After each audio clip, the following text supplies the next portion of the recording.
Hello friends, this is Petradot and thank you for tuning in. Have you ever felt that God did things randomly in your life? That even though you're a Christian, it seems like God acts in ways that don't make sense when it comes to your life? You know, there's a common misconception about God, and it's that he's arbitrary. You know, many people believe that he just does things in our life and in our world based on how he's feeling at that particular moment, and it just has no rhyme or reason. But really, this is not true. When you look at the Bible, you will see that God is a God of plans and order. And there's a reason behind everything that he does. And a lot of times, he reveals those plans to us in the teachings in the Bible, his instructions, and in the prophecies especially that are found in his word. God is all about the details, and he has his hand in each of our lives individually. He knows each and every one of us. He has a plan for us, and we know we can trust him with our lives because of this. So although things that happen in our lives may seem random, they actually aren't, especially if we have given our lives to God. God is all about the details. He has plans for us. And that's why he tells us in Jeremiah 29:11, "For I know the plans I have for you, declares the Lord, plans for welfare and not for evil, to give you a future and a hope." You know, God's plans for us are not for evil things to happen. But as he says, his plan is to give us a future and a hope. And that's why he tells us, trust in the Lord with all your heart and lean not on your own understanding. In all your ways, acknowledge him, and he shall direct your paths.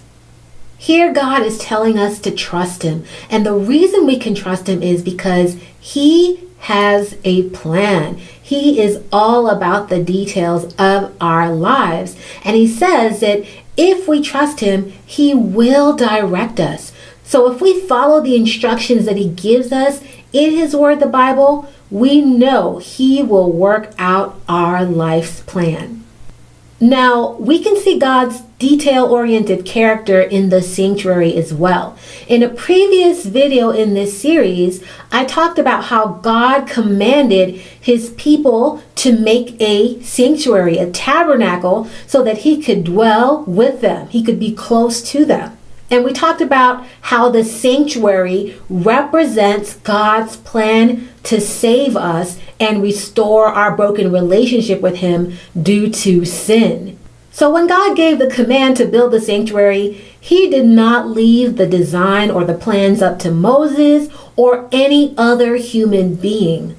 God himself said, "According to all that I show you," that is, the pattern of the tabernacle or the sanctuary, and the pattern of all its furnishings, "just so you shall make it."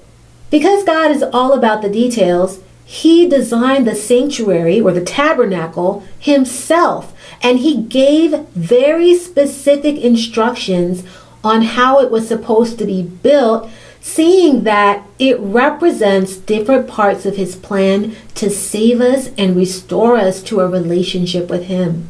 Now, I want you to look at how detailed God is. He commanded that the sanctuary be completely enclosed by hanging linen curtains.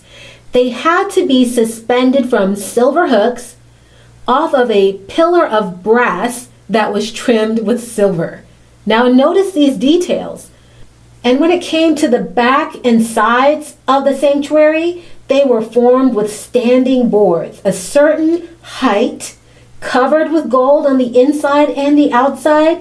And those boards were kept in position by silver sockets underneath, and by bars overlaid with gold, which passed through golden rings and extended around the whole building. Just notice the detail. And God commanded that the front part of the sanctuary, or the east end where the entrance was to be covered by a curtain of blue and red and purple with linen, as well as little angels, cherubim, embroidered into that curtain. And that was sort of like the door, the entrance to the sanctuary.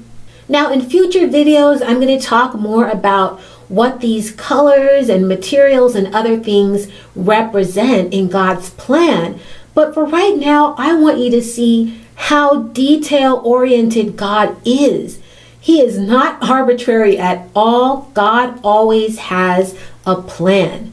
And we can even see that in the roof or the covering of the sanctuary. God was really specific about how he wanted the roof to be made. He specified 4 different layers. The first layer was just like at the entrance of the tabernacle. It was a curtain of blue and purple and red and fine linen with golden cherubim embroidered into it. And over that layer, there was a curtain of goat's hair. And over that layer, there was a covering of ram's skins dyed red. And over all of that, there was badger skins. And all of this formed a perfect covering of the sanctuary to keep the elements and the weather from ruining it.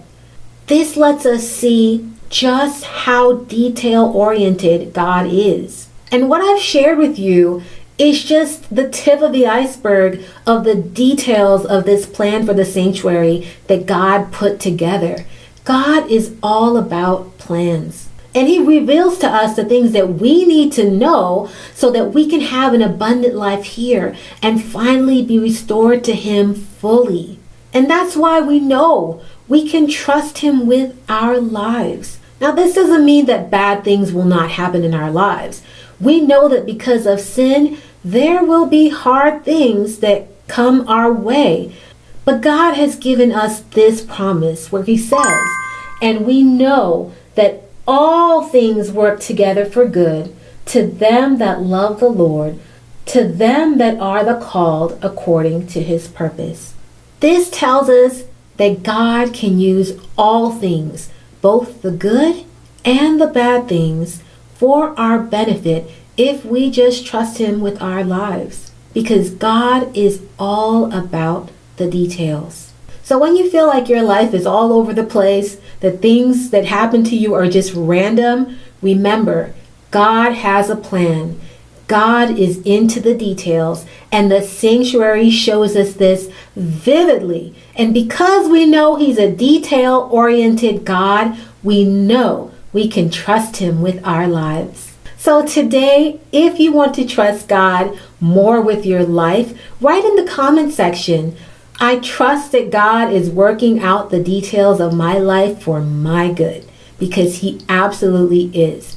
Thank you so much for tuning in. If you enjoyed this video, give it a thumbs up, share it with a friend, and subscribe to my channel if you haven't yet. And until next time, take care, God bless, and Maranatha.